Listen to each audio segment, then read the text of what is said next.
Yo, what's good, chat? Today we got 5 times Larry Bird was injured but refused to quit. To his credit, he gets up and fights through it and goes out there and plays, but he is not a healthy person right now. I've never met an athlete that would play with pain the way he does, and an athlete that's so highly self-motivated as Larry Bird. I think 4 or 5 years you'll think back about what he did, or you'll just, you'll go that. I think it's one of those things that as the years go by, it'll become bigger and bigger and bigger. What's up, guys? Welcome back to the channel, and today I'm back with another video, where this time, once again, we have to talk about Larry Legend, one of my favorite players of all time. And I think even the most casual NBA fan knows that Larry Bird in his career was a very tough player, and he overcame tremendous adversity as well as injuries. And I wanted to make a very quick video explaining how tough Larry Bird was and just some of the big time injuries he overcame. So with that being said, let's get into the video and look at 5 times Larry Bird overcame injuries and absolutely dominated. So the first injury we're going to look at is from 1979, before Larry Bird was even in the NBA. And this injury occurred in a friendly softball game with Larry Bird's brother as well as friends. And here's Jack Softball. McMullen explain this very bizarre and peculiar injury. Well, he shows up, and who's on the other team but his brother? So Larry's playing out in the outfield, and his brother hits this kind of spinning, looping ball, almost like a Tim Wakefield knuckleball. It's just spinning all over the place.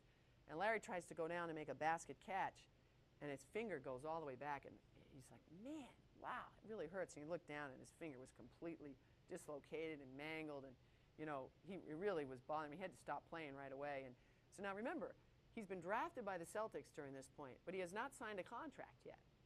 So his finger is in a bad way. He has to have major surgery with clips put in and pins and everything else. And he never tells the Celtics this has happened. But sooner or later they get word, and they summon him to Boston.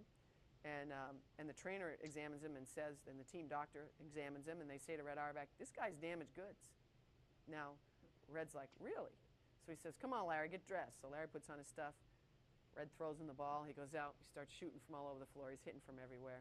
Throws him a few bounce passes, has him throws a few overhead passes, and he said, you look fine to me, kid. And Bird said, great. But Bird to this day will tell you he's never had the same feel for the basketball. So obviously a pretty bad finger injury that affected Bird for the rest of his life. And around 2010, Larry Bird gave an interview and said his finger to this day is shaped like a boomerang at a 45-degree angle pointing toward his thumb. And he's had 2 surgeries that have failed to straighten it out. But I think the most intriguing thing in that clip is that Larry Bird himself said he never had the same feel for the basketball after this injury. And Bird, for his career already, was one of the best shooters of all time. He was the first player ever to win the 50-40-90 club, and he routinely shot over 90% from the line. But with that being said, Bird actually could have been a better shooter than he was in the NBA if it wasn't for that devastating finger injury.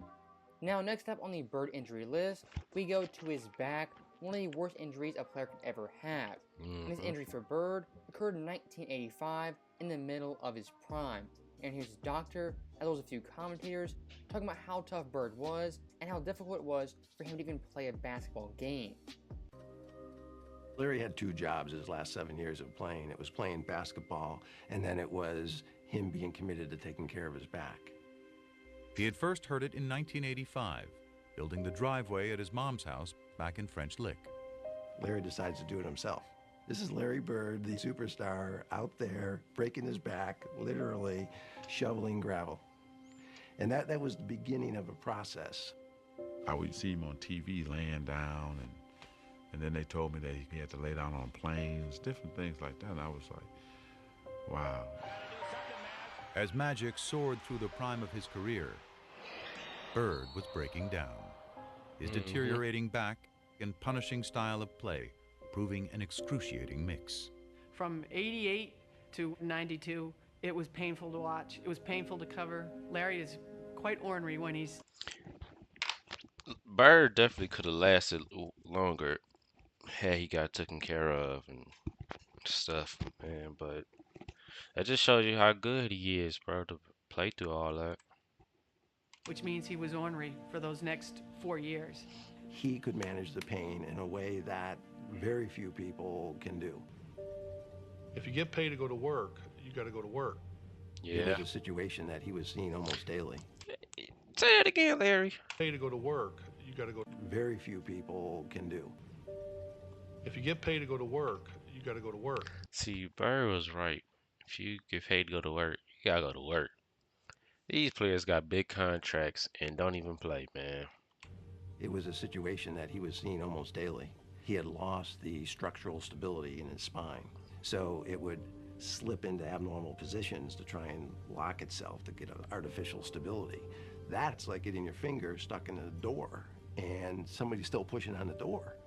So what we had to do was unlock his spine, realign it, do techniques that would hold that for 4 hours, 6 hours, that type of thing, and then he'd go play basketball. So obviously that back injury was pretty devastating for Bird, and it kind of marked the end of his prime. But even with that being said, Bird in his last 7 seasons still put up tremendous stats, averaging 25.1 points per game, 9.3 boards, 7.0 assists on near 50-40-90 splits.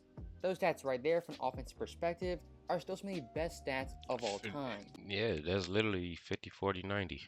And Wow. once again show Bird could handle pain like few athletes ever. And one of the most remarkable things I've ever heard comes from Larry Bird's former teammate, that being Robert Parrish. According to Parrish, Larry Bird never took painkillers, pills, or any shots in his entire career. What? Bird simply toughed it out and showed mental toughness as well as physical toughness and played basketball at the highest level for 7 more years. Now also one thing Larry Bird was known for in his career was being mentally tough. And here's a quick story from Kevin McHale talking about Larry Bird's mental toughness after being stuck down in an airport for 10 straight hours. Back then when we flew commercial, we didn't fly private, we played in a Tuesday night game in Cleveland. And of course we got up for the first flight out. We had a game on Wednesday night in New Jersey. Snowstorm hits Cleveland. We're at the airport at 7 in the morning. Flight's canceled at 7. It's canceled at 8. It's canceled at 9. It's canceled at 10. Canceled at 11, 12. We finally leave about 1:30 or 2 in the afternoon. We fly up to New Jersey. Now the storm has kind of moved into Jersey. And the bus driver says, well, I can't get to the hotel into the arena. I can only go to one place. Well, we had a game that night. We go to the arena. So we get to the arena, and I mean, we're dragging. And we're sitting around the locker room, and, and everybody's kind of, we're tired. And, and all of a sudden, the coach gives a little bit of a speech of, come on, man, guys, we're playing basketball. Let's get ready to go. And Larry stands up, and Larry says, a couple other few choice words, and he says, I don't know about you guys, but I'm going to take it out on their rear ends. So I was like, oh, all right, so let's go. So we go on the floor. Elbert King sitting there. And Larry walks up to Elbert King and goes, don't take this butt whooping personally. I've been eating hot dogs all day. And then Elbert King looks at him like, you've been eating hot dogs all day? What's that got to do with me? And we went out and just hammered him. I mean, we terrorized him. And that was Larry. There was no excuses. I mean, he just played. And I tell you, that was just his competitive nature. But a day when you fly all day and eat hot dogs in the airport, best thing was Elbert's look on his face like, what hot dogs got to do with me? And that story from Kevin McHale, for the most part, is pretty comical, but I think it still shows Larry Bird had extreme mental toughness, and when it came to playing basketball, he would give it his best every single night. And I actually went back to Larry Bird's game charts, and I found this game from 1986 on April 13th. In this game, Boston beat New Jersey by 28 points. Larry Bird had 26, 4, and 3 on 64% shooting, and he didn't miss a single three-pointer or a single free throw. Wow. And what makes it even more impressive to me is this game versus New Jersey was the last game of the season. Bird could have easily packed it in and waited for the playoffs, but still, he wanted to play this game for his teammates as well as his coaches. And that year in '86, Larry Bird didn't miss a single game, playing all 82. Nice. And if you compare that mindset from Bird to the modern day players, it's simply night and day. I pretty much guarantee you, any modern day superstar will 100% sit out that game and rest for the playoffs, but not Larry Bird. Not Bird. And when talking about Larry Bird in his prime, 1980 to 86, really before his big time injuries, he played 561 out of 574 games. Wow. He played all 82 games 3 times. Nice. 36 minutes per game Okay. every single year. In 2 years, he actually led the NBA in minutes per game. So back in the day, Larry Bird, if he could walk, he was 100% suiting up and playing basketball. But the one time in Bird's career where he simply could not play was in 1989. This year, Larry Bird had severe bone spurs, he had what many people thought was a broken foot, and he had double Achilles surgery. And back in the day, an Achilles injury could possibly be the end of your career. But once again, not for Larry Bird, as the following year, he had a very great and underrated season, averaging 24.3 points per game, 9.5 boards, 7.5 assists, while playing 75 games at 39.3 minutes per game, while leading the NBA in free throw percentage. So even after all those injuries, Larry Bird once again came back to all-star form, and he overcame double Achilles surgery. Now the last Bird injury we have is in 1991, and this injury is also the last great Larry Bird moment in the 91 playoffs versus the Indiana Pacers. And to kind of set the stage, in this series, Boston, they were heavily favored, but in games 1 through 4, Bird was not playing up to par, only averaging 18 points per game, 9 assists, 8 boards, on 37% shooting and 11% from 3. And back in the day in the first round, it was a best-of-5 series, so Game 5 was a winner-take-all game. Yeah, I wondered that, how this was a series best of 5 back then. And near halftime of this game, Larry Bird would go down with a severe head injury, possibly a broken cheekbone, as well as a mild concussion. Right here, the swipe knocks it free. Bird on the floor, then left hand keeps it alive, but he stays down for a long time. What effort by Larry Bird. I know that hurt. And Larry Bird is headed directly to the locker room for treatment. But in typical Larry Bird fashion, he would tough it out and come back in the middle of the third quarter. Wow. And here comes Larry Bird. But certainly this out of the pages of Willis Reed in Game 5 of the championship series involving the Knicks and the Lakers in 69-70. And in this Game 5 in the Boston Garden, from that moment on, Larry Bird would dominate for the remaining 18 minutes of that game, having 17 points, 7 boards and 5 assists, on 60% shooting, leading Boston to a 3-point win. And that Game 5 versus Indy was the last great Larry Bird moment as he overcame injury and dominated in that second half.